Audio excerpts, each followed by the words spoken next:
Hello students, मैं उदय सिंह एक बार फिर से आपके साथ हाजिर हूँ अपना नया टॉपिक लेकर। और आज मैं आपको पढ़ाने वाला हूँ उदारवाद। तो आज हमारा नया टॉपिक होगा उदारवाद। देखिए, उदारवाद को मैं आपको पढ़ाऊँ उससे पहले ये बता दूँ कि उदारवाद का जो शाब्दिक अर्थ होता है वो लैटिन भाषा के लिबरलिज्म शब्द से बना है। लिबरलिज्म इस शब्द से बना है। लिबरलिज्म या फिर लिबर, जिसका लैटिन भाषा में मतलब होता है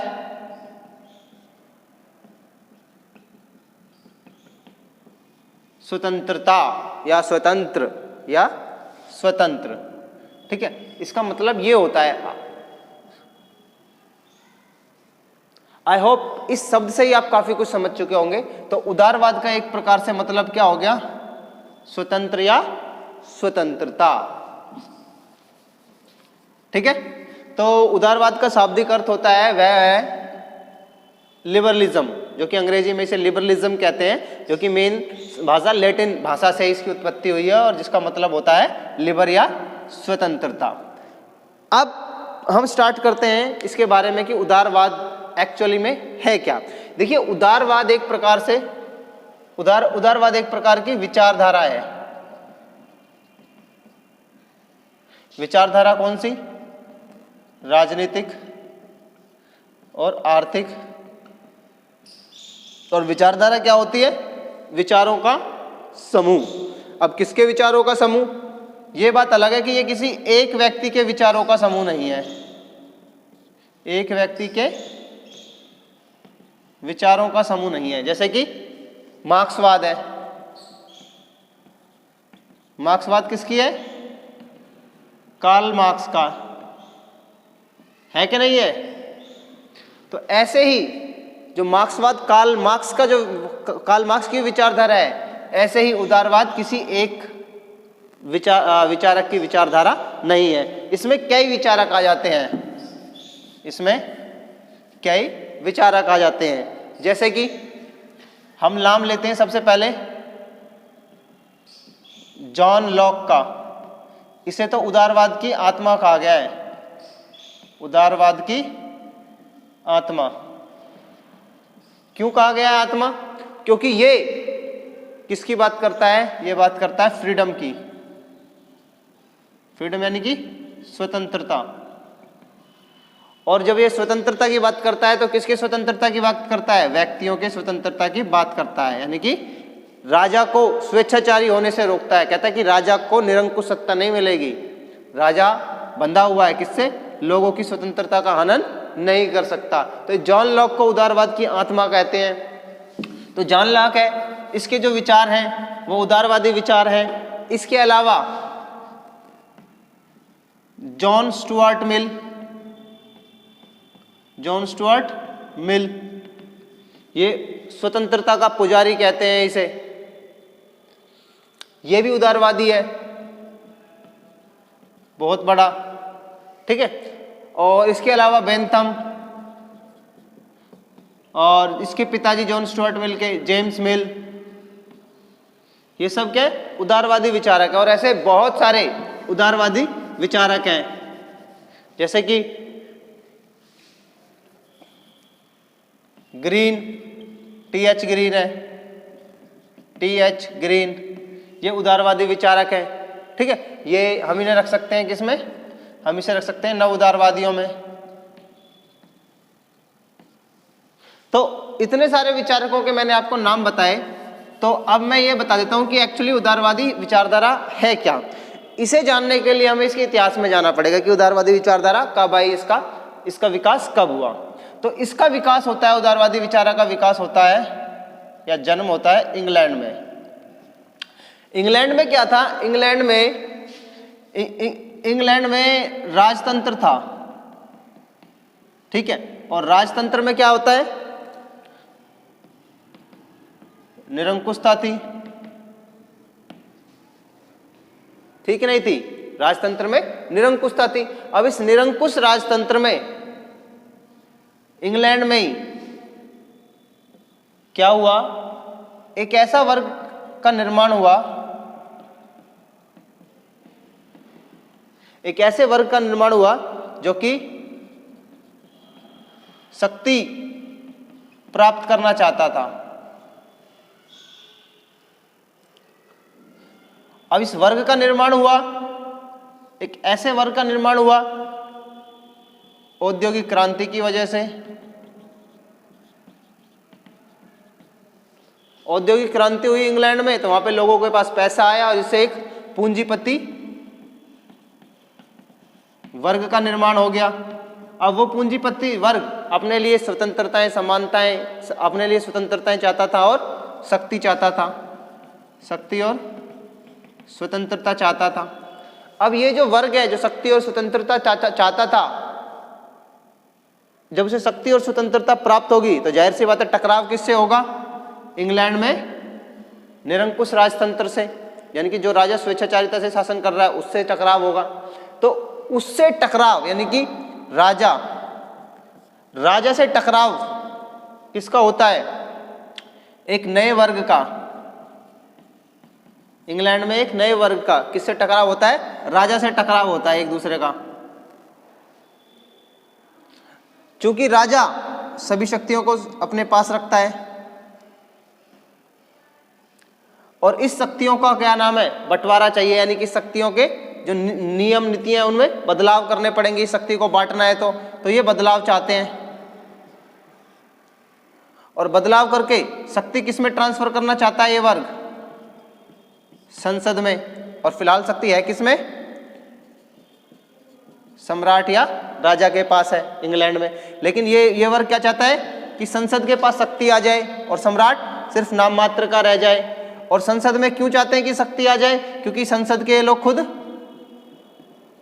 सदस्य है, ये सदस्य चुने जा सकते हैं। तो संसद के खुद सदस्य हैं और संसद के पास शक्ति होगी तो सम्राट सिर्फ नाम मात्र का रह जाएगा और इनके पास शक्ति आ जाएगी।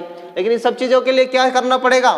बदलाव, जो कि राजा नहीं चाहता।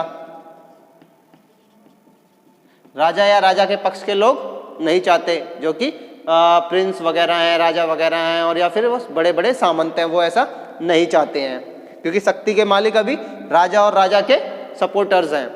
लेकिन ये लोग चाहते हैं बदलाव। तो यहीं से जन्म होता है किसका? एक विचारधारा का। ये क्या कहलाए? उदारवादी, अनुदारवादी कहलाए, जो बदलाव नहीं चाहते। जो राजा की शक्ति में बदलाव नहीं चाहते वो कहलाए अनुदारवादी, और जो बदलाव करना चाहते थे वो कहलाए उदारवादी। ठीक है, क्या कहलाए? उदारवादी।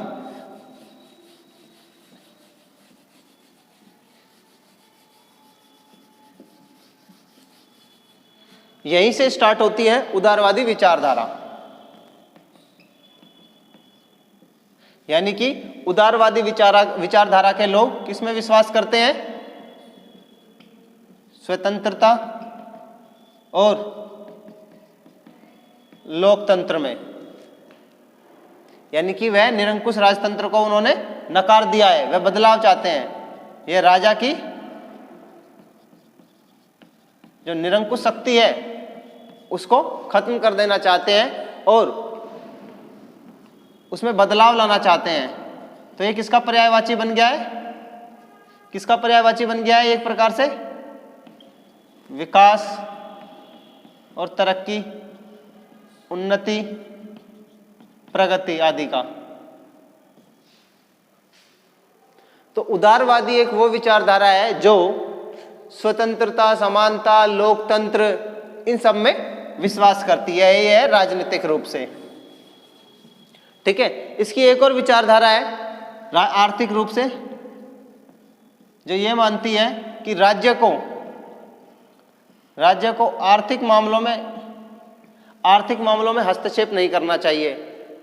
यानी कि सरकार को दूर रहना चाहिए बाजार से, कुछ चीज फिक्स नहीं करनी चाहिए। मंडी और बाजार का जो भाव है वो बाजार के जो नियम है उसके आधार पर अपने आप चलने देने चाहिए, इसमें हस्तक्षेप नहीं करना चाहिए, ऐसा उदारवादी मानते हैं। पर ऐसा परंपरागत उदारवादी मानते थे, जो नवीन उदारवादी हैं वो ऐसा नहीं मानते हैं। उन्हें लगता है कि समाज को सुचारू रूप से चलाने के लिए कई जगह समाज के कल्याण के लिए राज्य को कई जगह हस्तक्षेप करना चाहिए। ठीक है, तो ये था उदारवाद का अर्थ। उदारवाद का अर्थ सिंपल सा हो गया, लिबरलिज्म। ठीक है, अब हम बात करते हैं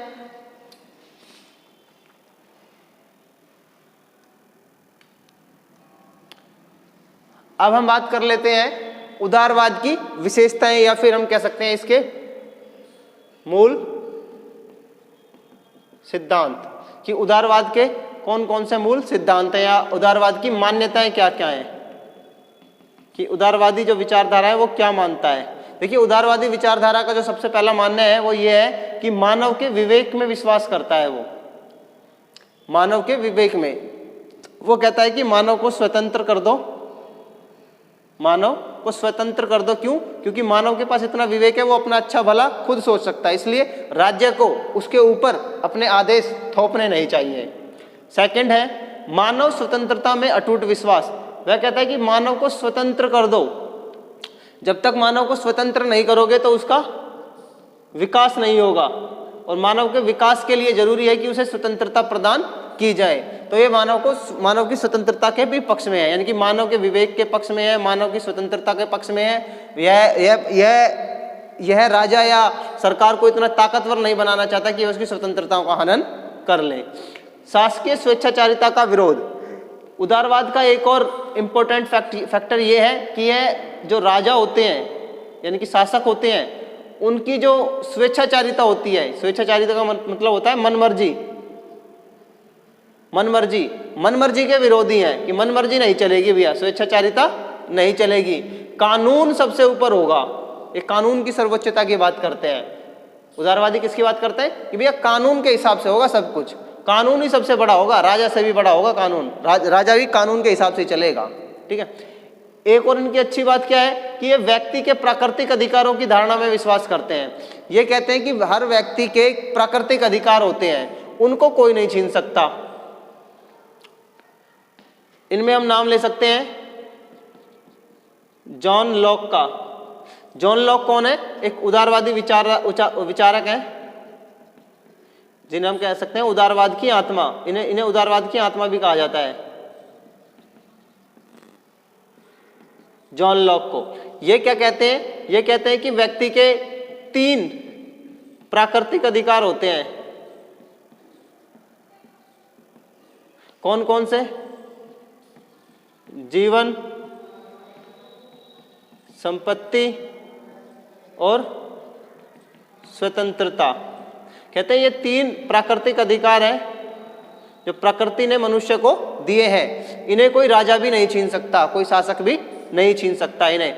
इनकी रक्षा किसी शासक को करनी है, क्योंकि राज्य का निर्माण ही इन्हीं 3 अधिकारों की रक्षा के लिए हुए हैं। इसलिए ये 3 अधिकार प्राकृतिक है और इन्हें कोई राजा भी नहीं छीन सकता। इसमें स्वतंत्रता भी शामिल है, संपत्ति भी शामिल है और जीवन भी शामिल है। इन तीनों को कोई नहीं छीन सकता, यानी कि व्यक्ति के प्राकृतिक अधिकारों की धारणा में ये लोग विश्वास करते हैं। नेक्स्ट, राज्य या समाज एक कृत्रिम संस्था है। इनका मानना है, उदारवादियों का मानना है कि जो राज्य है, स्टेट है यानी कि राज्य यानी कि कोई देश, और समाज है, ये क्या है? कृत्रिम संस्था है। यानी कि राज्य या जो स्टेट है, या फिर हम कह सकते हैं कि सोसाइटी है, स्टेट या सोसाइटी है, वो उसका विकास नहीं हुआ है, वो स्वतः नहीं बन गई है, या वो किसी शरीर के अंग के रूप में नहीं है। बोला कि इसका निर्माण किया गया है।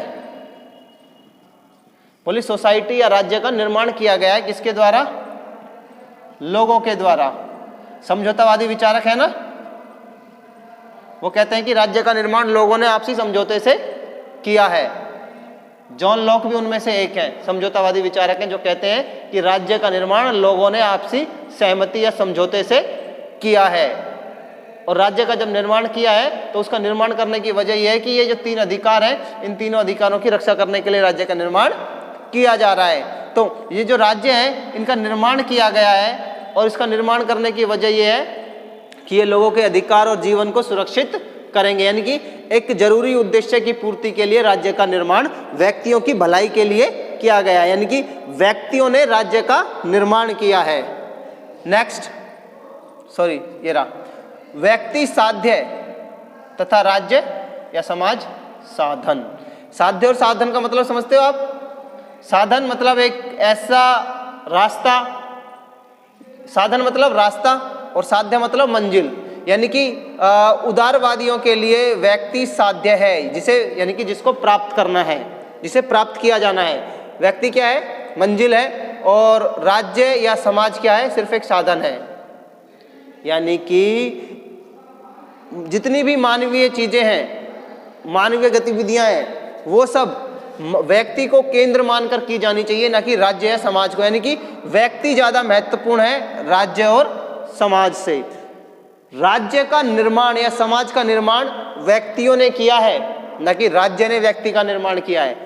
व्यक्ति ने राज्य और समाज को बनाया है, चूंकि व्यक्ति के खुद के जीवन को और सुलभ और आसान और लोक कल्याणकारी या और सुविधा संपन्न बनाया जा सके। यानी कि व्यक्ति ने राज्य का निर्माण स्वयं के भले के लिए किया है, ना कि राज्य ने व्यक्ति का निर्माण किया है। इस प्रकार से व्यक्ति क्या हो जाते हैं? साध्य हो जाते हैं, और राज्य या समाज क्या बन जाते हैं? सिर्फ साधन। क्या बन जाते हैं? साधन बन जाते हैं। नेक्स्ट है क्रमिक सुधारों में विश्वास। देखिए, पहली बात, जहां मार्क्सवाद या साम्यवादी विचारधारा क्रांति में विश्वास रखती है कि क्रांति के जरिए आमूलचूल परिवर्तन करेंगे और सब कुछ बदल देंगे, वहीं जो उदारवादी हैं ये क्रमिक सुधार में विश्वास करते हैं कि ठीक है यार, कुछ चीज़ अगर गलत है हमारे सिस्टम में, तो उस सिस्टम को सुधार लेंगे। क्या कर लेंगे? सुधार लेंगे। मान लीजिए गाड़ी है, गाड़ी में अगर कुछ एक टायर पंचर है तो कोई नहीं, ठीक है टायर बदल दो, ट्यूब बदल दो, टायर बदल दो, क्या दिक्कत है? तो लेकिन गाड़ी उठा के फेंक दो और दूसरी ले आओ, ये कहाँ का तुक है?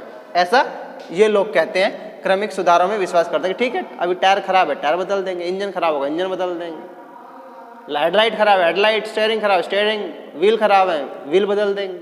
ठीक है, तो कुल मिला के चीज़ों में बदलाव कर देंगे धीरे धीरे। क्रमिक सुधार, धीरे धीरे सुधार लाएंगे। ऐसा नहीं सब कुछ एक ही बार में सब कुछ उठा के फेंक दिया, एक गाड़ी और दूसरी ले आए, एक सिस्टम उठा के फेंक दिया, दूसरा राजनीतिक सिस्टम ले आए। ऐसे क्रांतिकारी परिवर्तन नहीं करेंगे साम्यवाद की तरह। नेक्स्ट, राज्य एक लोक कल्याणकारी संस्था है। इनकी एक और बात यह है कि जो राज्य है जिसका निर्माण व्यक्तियों ने किया है, राज्य जिसका निर्माण किसने किया है? व्यक्तियों ने। यह क्या है? एक लोक कल्याणकारी संस्था है। मार्क्सवादी क्या मानते हैं, साम्यवादी क्या मानते हैं? मार्क्सवादी और साम्यवादी राज्य को मानते हैं क्या? राज्य को क्या मानते हैं? पूंजीपतियों द्वारा शोषण का यंत्र। गांधी जी क्या मानते हैं? राज्य को एक अहिंसक तत्व मानते हैं। लेकिन वहीं ये जो उदारवादी हैं, ये राज्य को क्या मानते हैं? व्यक्तियों के कल्याण के लिए राज्य को एक कल्याणकारी संस्था मानते हैं, राज्य को एक लोक कल्याणकारी संस्था मानते हैं। लोक कल्याणकारी राज्य कौन सा होता है? लोक कल्याणकारी संस्था का क्या काम होता है? देखिए, कोई भी लोक कल्याणकारी संस्था का काम होता है कि जनता की भलाई के लिए ज़्यादा से ज़्यादा कार्य करे।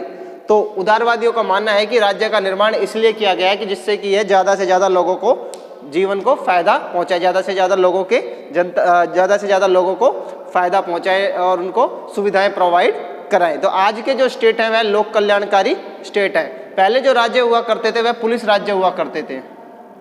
पुलिस राज्य का मतलब, पुलिस राज्य वे राज्य होते हैं जो सिर्फ शासन व्यवस्था संभालते हैं कि कोई दूसरा देश अटैक ना करे, अटैक करे तो हम रक्षा कर लें और अंदर देश में सब लोग शांतिपूर्ण तरीके से रहें। अब वो कौन किसका शोषण कर रहा है, पैसे गुलाम बना के या क्या करके, क्या नहीं करके, जनता को सारी सुविधाएं मिल रही है नहीं मिल रही है, लाइट, बिजली, पानी, सड़कें, स्वास्थ्य, एजुकेशन सब मिल रहा है नहीं मिल रहा है, ये इससे कोई मतलब नहीं है। बस कोई अटैक ना करे विदेशी ताकत और अंदर कोई लड़ाई झगड़ा या क्रांति ना हो, बस इन चीज़ों के ऊपर जो ध्यान रखते हैं वो है पुलिस राज्य। पहले मध्यकाल में भारत में सारे पुलिस राज्य हुआ करते थे, लेकिन आज जो राज्य है उनकी धारणा बदल गई है। आज राज्य की ये ड्यूटी बन गई है, कर्तव्य बन गया है कि उसके राज्य के निवासी सभी सुविधाओं को भोगें। चाहे उन्हें बिजली की सुविधा प्रोवाइड करी जाए कि हर घर में बिजली होनी चाहिए, हर घर तक सड़क होनी चाहिए और हर व्यक्ति तक स्वास्थ्य की पहुंच होनी चाहिए, हर व्यक्ति को एजुकेशन मिलनी चाहिए और कोई कुपोषण का शिकार नहीं रहना चाहिए, इस प्रकार के, और सभी लोगों को कपड़ा मुहैया कराया जाना चाहिए। तो इस प्रकार की जो चीज़ें हैं वह राज्य आज कर रहा है, चूँकि राज्य क्या है, एक कल्याणकारी राज्य है, पहले नहीं करता था। लोकतांत्रिक पद्धति का समर्थक है। देखिए इसकी एक और विशेषता यह है उदारवादियों की, यह लोकतांत्रिक पद्धति का समर्थक है, यानी कि सत्ता का जो ट्रांसफर होना चाहिए, यानी कि शासक वर्ग जो है वो एक निश्चित टाइम तक सत्ता पर रहे और उसके बाद वह इलेक्शन कराए और इलेक्शन कराने के बाद ही सत्ता का परिवर्तन होना चाहिए। क्रांति के माध्यम से सत्ता का परिवर्तन नहीं होना चाहिए, ऐसा ये लोग मानते हैं। नेक्स्ट, आर्थिक मामलों में हस्तक्षेप की नीति, ये इंपॉर्टेंट है। क्या? आर्थिक मामलों में हस्तक्षेप की नीति, यानी कि लेजर फेयर की नीति।